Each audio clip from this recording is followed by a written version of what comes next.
どのような戦略なら石丸さんは選挙に勝てますか？小池さんの出馬を諦めさせるというパターンで、なので学歴問題でちゃんと公職選挙法違反に持ってく、小池さんが触れてるという状況にして、小池さんがなれないというのに持ってければ、またその2位、3位の人たちが受かる可能性があると思うんですよ。で、じゃあ実態として全額の問題でいくと、もうカイロ大学が卒業証明書というのを出してるんだから、勉強してなかったとしても、学校通ってた期間が短かったとしても、もう卒業証明書が出てる以上は卒業だよね。これ正しいんですよ。で、ただ、日本人は正しいかどうかとは別に物事を判断するというのを割とやる国民性なんですよね。例えばじゃあ、不倫問題とかって基本的に法律に触れないんですよ。なので別になんか、それが何の問題があるの？法律的には何の問題もないじゃん。これ正しいんですよ。でも不倫をやった人ってもうものすごい悪いことをしたかのようにテレビとかお茶の間からは消えていくじゃないですか。っていう感じで4年間学校に卒業、カイロ大学に通ってないにもかかわらず通ったかのように言ってさらに首席で卒業みたいな嘘をついてる人は信用できないよねという社会的な状況というのを作ることで都知事選落ちたとしても今後政治家として厳しいよねとか都知事選降りた方がいいよねっていうふうに思わせるぐらいのメディアコントロールというのをすればまだ可能性はあるんじゃないかなと思ってたんですけど、今回の石丸さんとか蓮舫さんの動きを見てるとそれはなかったので、なので結局小池さんを攻めるべき武器がないっていうのを今回見せつけちゃったんですよね。なので武器がないとするともうさすがに変えることはできないなというふうに僕は思いました。はい。清廉潔白な人間なんていないのになんでみんなそれを求めるんですか？石丸さんが批判されているのを理解できないです。結局その清廉潔白な人じゃないとなんか悪いことをしている。で悪いことをしているやつはムカつくっていう嫉妬が日本は強いんだと思うんですよね。なので不倫とかめちゃめちゃ日本の人たちって大騒ぎするじゃないですか。ぶっちゃけ不倫って家族の問題なので、その家族以外は別になんかお互い勝手になんとかやってっていうのでどうでもいいっていうべきじゃないかなと思うんですけど、なんか不倫をすることが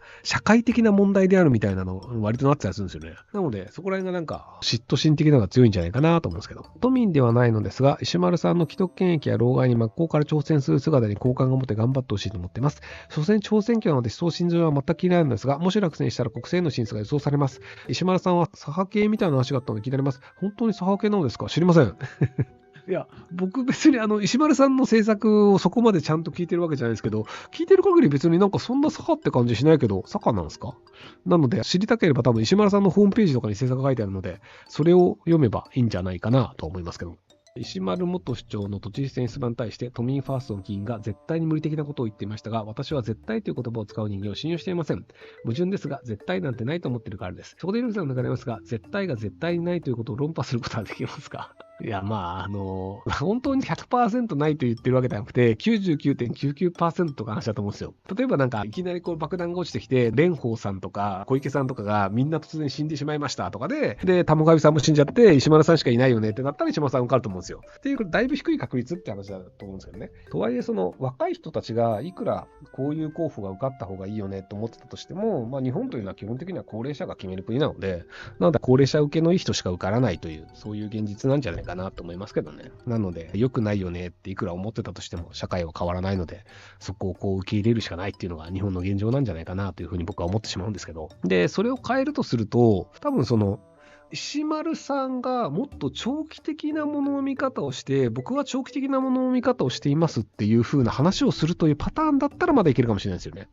国の話をしちゃってたんですけど、じゃあなぜ東京都知事選出たのか。東京都知事選でできることっていうのは何なのかっていうので、これ国がやるべきことだよねっていうのを言っちゃってると、じゃあこれ石丸さんに入れてもしょうがないよねで終わっちゃうんですけど、東京都でしかできないことでこういうことがありますと。で、現状僕は多分都知事選今回負けると思うんですけど、10年、20年ずっとやり続けますって言われると、いつか勝つ可能性があるんですよ。小池さんも年齢の問題でいつか引退しますと。で、蓮舫さんもいつか引退しますってなると、じゃあ石丸さんが今までの中で一番票を取ってるよねっていう状態になる可能性もあるんですよね。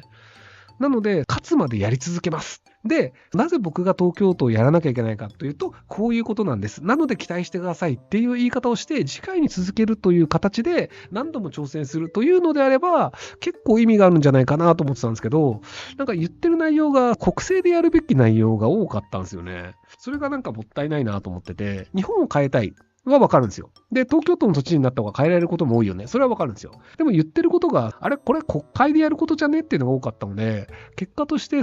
別に石丸さんを東京都知事にする必要ないよねっていう感じに聞こえちゃうのと、あと多分国政に行くと思うので、もう都知事選には出ないんじゃないかなっていう。そういう感じがしてしまうっていうところかなと思いました。都民です。今回の選挙65歳以上は細田さんみたいになりそうなので、政治参画やめてほしいです。年齢を重ねて培ってきた経験値や人命が馬鹿になりませんが、現代あるでしょう。参画するなら村長ではなく、面白いな、古老ポジでお願いしたい。小池さん嫌だな、権力会社の古老と思うから、はぎ取るよう僕も頑張ります。いやー、そうなんですよね。なので、とりあえず若い人に投票するっていうのを僕はやるだけでも、だいぶ社会が変わると思うんですよね。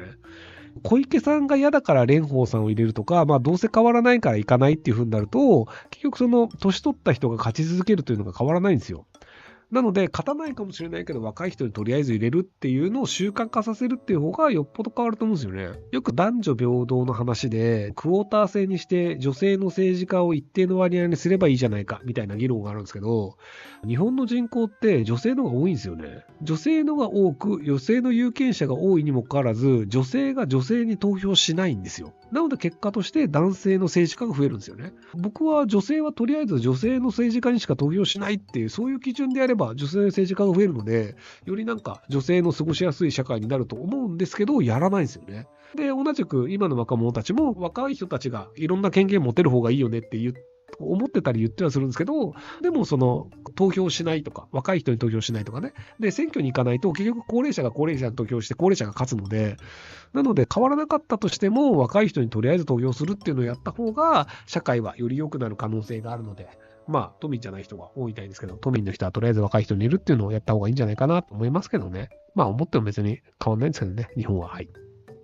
というか、石丸さん様だったけど、別に僕は政治家として何かしたこともないし、政治家としての選挙で人を勝たせたこともないので、特に僕のアドバイスはあまり意味がないと思います。討論をするときに、こういう議論をした方が相手が困るよねとか、こういう形の質問をすると、相手が答えざるを得ないよねっていう、議論のテクニックの話をしてただけで、別に政治家としてこうした方がいいよねみたいな意見は僕あんまないっす。26歳です。若い人が感化され投票率が上がり、石丸さんあるんじゃないかと思うんですが、どう思われますか？多分ちゃんと計算すればわかると思うんですけど、若い人が感化されて、若い人の投票率が、仮にじゃあ20代の投票率が 100% になったとしても、石丸さん勝てません。なぜなら高齢者の方が有権者の人数が多いからです。石丸さん、議会の時こんなレベルじゃなかったから、もう一回討論の予定があって、そこへの布石だと願いたいです。小池さんに向かって秋田高田市議会みたいな批判と恥を知れって言ったら確実に翌日ニュースになるけど、都民にどう捉えられますかね？結局、普通にやったら落ちるんですよ。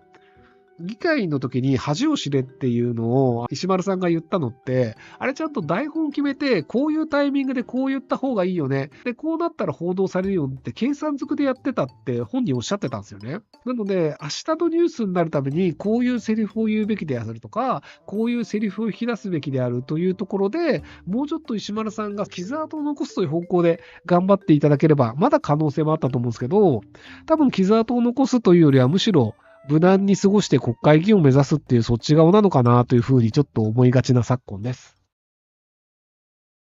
ご視聴ありがとうございます。今回の動画はこちらからの切り抜きになります。